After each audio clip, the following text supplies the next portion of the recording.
Did something feel a little off last week when Trump said they were going to have a temporary halt to deportation enforcement in certain workplaces like hotels and restaurants, even agricultural areas? He even expressed some, I wouldn't call it sympathy, empathy. No, let's call it understanding of the workers' plight. He said they were hard workers, many of them, that some had been in the same jobs for 20 years, and besides that, he wanted to concentrate on the criminal element. And I thought, wait a minute, what? I mean, sure, he'd probably heard from some of his rich Mar-a-Lago friends who own chains of hotels and restaurants, and that this policy was hurting them, but still, he sounded almost, how do I put it, woke.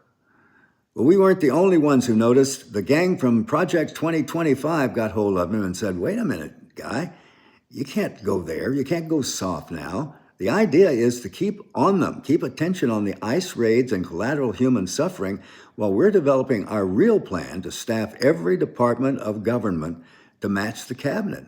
That means everything from transportation department to the FBI, to the military, to ICE, and on will be staffed with MAGA true believers and Trump sycophants.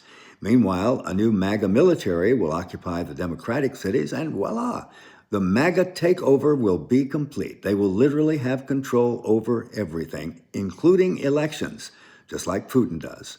The one area they still have to work on, though, is the federal court system.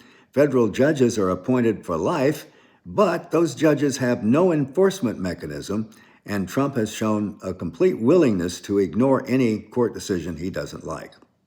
So anyway, that's where we are. They will refer to this as Trumpism, but it's as old as generations of elected tyrants. It's called fascism, an elected autocracy.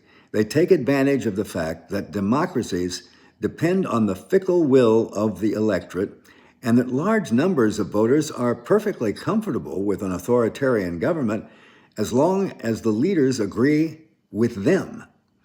One other thing that we have in common with previous elected autocrats, the realization that the public has toward their plans comes after it's already too late. You can see it with Mussolini, with Hitler, more recently with Putin. People just didn't believe they would go that far. I had a conversation with a friend recently. He's anti-Trump like I am, but I could tell he thought I was an alarmist for painting such a dark picture. He said, well, they haven't started building concentration camps yet, which is a kind of a low bar, but actually they have. They just farm them out to El Salvador, Venezuela, Libya, Guantanamo Bay.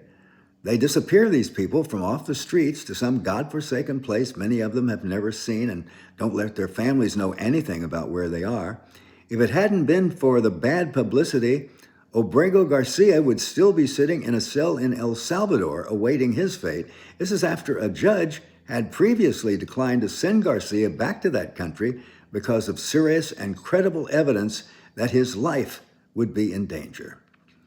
So this is our country now, less than 6 months into the Trump presidency. We can't ease up on the pressure. The pressure like last weekend, because as bad as it already is, it could get much worse.